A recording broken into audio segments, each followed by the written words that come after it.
আসসালামু আলাইকুম। যে যেখান থেকে আমার ভিডিওটি প্লে করছেন তাদেরকে জানাই অসংখ্য অসংখ্য ধন্যবাদ। আজকের ক্লাসে আমরা নাউন নিয়ে আলোচনা করব। নাউন কত প্রকার এবং কোন প্রকারের নাউন কি? আমরা আজকের ক্লাসটি যদি দেখি পূর্ণাঙ্গভাবে, তাহলে আমি আশা করি নাউন সম্পর্কে আর কারো কোথাও কোনো দ্বিধাদ্বন্দ্ব থাকবে না।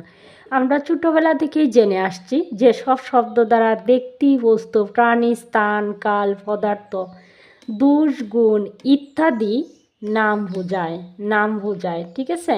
তাকে নাউন বলে। তাহলে কোনো কিছুর নামকেই আমরা বুঝি নাউন, কোনো কিছুর নামকেই বুঝি আমরা নাউন। যেমন আমার হাতে আছে একটা স্কেল, সে স্কেলটা সেটা হচ্ছে একটা নাউন। তাহলে আমরা এবার দেখো এখানে কিন্তু আমি বলছি ব্যক্তি, বস্তু, প্রাণী, স্থান, কাল, পদার্থ, দোষ, গুণ। দোষেরও একটা নাম আছে, গুণেরও একটা নাম আছে, ইত্যাদির নাম বোঝায়, তাকে নাউন বলে। নাম, আমরা যে জিনিসটাকে স্পেসিফিক ধরে নিয়েছি সেটা হচ্ছে নাম। তাহলে করিম হচ্ছে একজন ব্যক্তি, সেটা হচ্ছে নাউন। এই যে এইখানে আমি দিয়েছি ব্যক্তি। তাহলে বুক হচ্ছে একটা বস্তু, সেটাও নাউন। কাউ হচ্ছে একটা প্রাণী, সেটাও নাউন। বাংলাদেশ হচ্ছে স্থান, একটা স্থানের নাম বোঝায়, সেটাও নাউন, স্থান।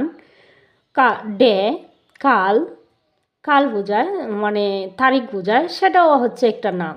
ওয়াটার, পদার্থ, তাহলে সেটাও একটা নাম। ইভিল, দুষ বোঝায়, অসৎ, দুষ বোঝায়, দুষের নাম বোঝাচ্ছে, সেটা হচ্ছে একটা নাউন। কাইন্ডনেস, দয়া, সেটা হচ্ছে একটা নাউন। তাহলে আমরা যে কোনো কিছুর, এটা দাঁড়ায় যে আমরা যে কোনো কিছুর নামকেই নাউন বলে, যে কোনো কিছুর নামকেই নাউন বলে। যেমন আমার হাতে আছে একটা পেন, তাহলে পেনটা কি? নাউন। আমার হাতে আছে একটা ডাস্টার, তাহলে ডাস্টারটা কি? একটা নাউন। আবার আমার হাতে আছে ধরো নোটবুকস, সেটাও হচ্ছে একটা নাউন। কিন্তু আমরা বুঝে গেছি যে নাউন বিভিন্ন প্রকারের হয়। এইখানে আমি দেখছি ব্যক্তি, বস্তু, প্রাণী, স্থান, কাল, পদার্থ, দোষ, গুণ ইত্যাদি। তাহলে সবাই তো আর এক শ্রেণীর নাউন না, এক স্তরের নাউন না। তাহলে আমরা জেনে গেছি যে নাউন বিভিন্ন প্রকারের হয়। তাহলে নাউনকে আবার 5 ভাগে ভাগ করা যায়। নাউনকে কয় ভাগে ভাগ করা যায়? 5 ভাগে ভাগ করা যায়। তাহলে আমরা দেখে নেব আবার 5 ভাগের নাউনকে আবার অনেক ভাগে ভাগ করা যায়। আমরা আপাতত এখন 5 ভাগের নাউনটা দেখে নিচ্ছি, দেখলে আমরা ক্লিয়ার হয়ে যাব। নাউনকে 5 ভাগে ভাগ করা যায়। যেমন কমন নাউন। কমন নাউন যেটা স্পেসিফিক কিছু নয়, যেটা দ্বারা সাধারণ কিছু বোঝায়, স্পেসিফিক কিছু নয়। যেমন গার্ল হচ্ছে একটা বালিকা, তাহলে বালিকা বলতে একজন বালিকাকে বোঝানো হয়নি, এটা কমন বলতে আমি তোমাকে বলি যে, যেমন ধরো আমার হাতে আছে একটা রং পেন্সিল, অন্য কারো হাতে আছে আরেকটি রং পেন্সিল, একই কালারের আরেকটি রং পেন্সিল, তাহলে আমরা সেটাকে কি বলি? কমন। তাহলে কমন বলতে আমরা বুঝি যেটা সাধারণ। তাহলে যেমন ধরো গার্ল কিন্তু একজনকে নির্দিষ্ট করে বলা হয়নি, সমস্ত গার্লকেই বলা হয়েছে। আর বয়ও কিন্তু একজন বয় না, বয় বলতে সবাইকে, সব বালককেই বোঝানো হয়েছে। তাই গার্ল, বয়, তারপরে কাউ হচ্ছে কমন নাউন। তারপরে আমরা দেখব প্রপার নাউন। প্রপার নাউন বলতে যেটা স্পেসিফিক কোনো কিছুকে নির্দিষ্ট করে বোঝায়, সেটা হতে পারে দেশের নাম, সেটা হতে পারে কোনো ব্যক্তির নাম, যেটা স্পেসিফিক হবে, নির্দিষ্ট হবে। যেমন ধরো থাইল্যান্ড কিন্তু প্রপার নাউন, একটা জায়গার নাম, সেটা কিন্তু অদ্বিতীয়, মানে আর একটা থাইল্যান্ড নেই।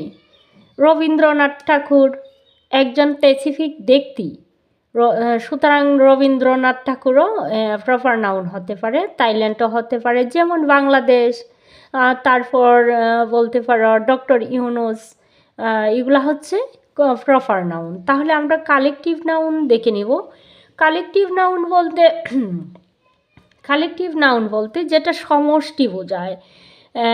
সমষ্টি বোঝায়, একের অধিক হয়,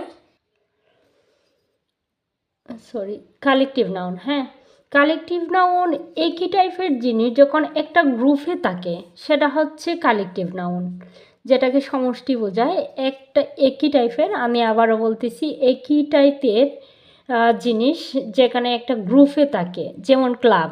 ক্লাবটা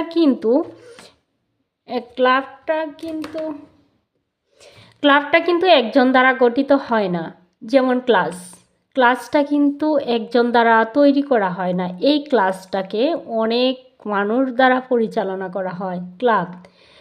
ক্লাবটাও কিন্তু একজন দ্বারা তৈরি হয় না, একজন দ্বারা পরিচালনা হয় না। আমি তোমাদেরকে বলছি যে কালেকটিভ নাউন একই টাইপের জিনিস যখন একটা গ্রুপে থাকে, যেমন আর্মির দলটা কিন্তু একজন দ্বারা তৈরি হয়নি, সুতরাং আর্মি হচ্ছে একটা কালেকটিভ নাউন।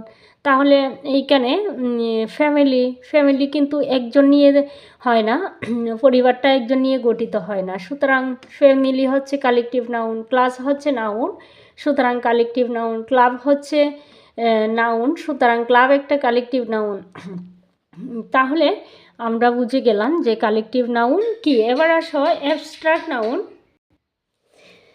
অ্যাবস্ট্রাক্ট নাউন বলতে আমরা বুঝি যাদের ধরা যায় না, ছোঁয়া যায় না, ঠিক আছে, যাদের ধরা যায় না, ছোঁয়া যায় না, সেটা হচ্ছে অ্যাবস্ট্রাক্ট নাউন। যেমন হ্যাপিনেসটাকে কিন্তু আমি ধরতে পারবো না। লাভটাও কিন্তু ধরতেও পারবো না, ছুঁতেও পারবো না, সেটা হচ্ছে অনুভবের বিষয়। স্যাডনেসটা হচ্ছে অনুভবের বিষয়, সেটাকেও আমরা ধরতে পারবো না, ছুঁতে পারবো না। সুতরাং হ্যাপিনেস, লাভ, স্যাডনেস, এগুলা হচ্ছে অ্যাবস্ট্রাক্ট নাউন। তাহলে অ্যাবস্ট্রাক্ট নাউন বলতে আমরা কি বুঝি? যেটা ধরা যায় না, যেটা ছোঁয়া যায় না, সেটাই হচ্ছে অ্যাবস্ট্রাক্ট নাউন। আর ম্যাটেরিয়াল নাউন কোনো বস্তু বা পদার্থের নাম বোঝায়। তাহলে ম্যাটেরিয়াল নাউন আমরা কি বুঝবো? কোনো বস্তু এবং পদার্থের, যেমন গোল্ড, স্বর্ণ, ওয়াটার, পানি, উড, কাঠ, এগুলো হচ্ছে ম্যাটেরিয়াল নাউন। সুতরাং বস্তু এবং পদার্থের মধ্যে যা পড়বে সবগুলাই, যার নাম পড়বে সবগুলাই ম্যাটেরিয়াল নাউন। আর নাউন বলতে আমরা সাধারণত বুঝি কোনো কিছুর নামকে বোঝায়। আর নাম এটা কমন নাউন হতে পারে, প্রপার নাউন হতে পারে। তাহলে কমন নাউন বলতে আমরা যা বুঝি তা প্রপার নাউন বলতে বুঝি না, আর কালেকটিভ নাউন বলতেও তা বুঝি না, কিন্তু প্রত্যেকটাই নাউন। আমি আশা করি তোমরা মানে নাউন সম্পর্কে বুঝতে পারছো। আর যদি তোমাদের কোনো ক্লাসের প্রয়োজন হয় তাহলে প্লিজ তোমরা আমাকে কমেন্ট করে জানাও, সেই ক্লাসটা তোমাদের চাহিদা অনুযায়ী আমি নিয়ে আসার চেষ্টা করব। আজকে এ পর্যন্তই। আল্লাহ হাফেজ।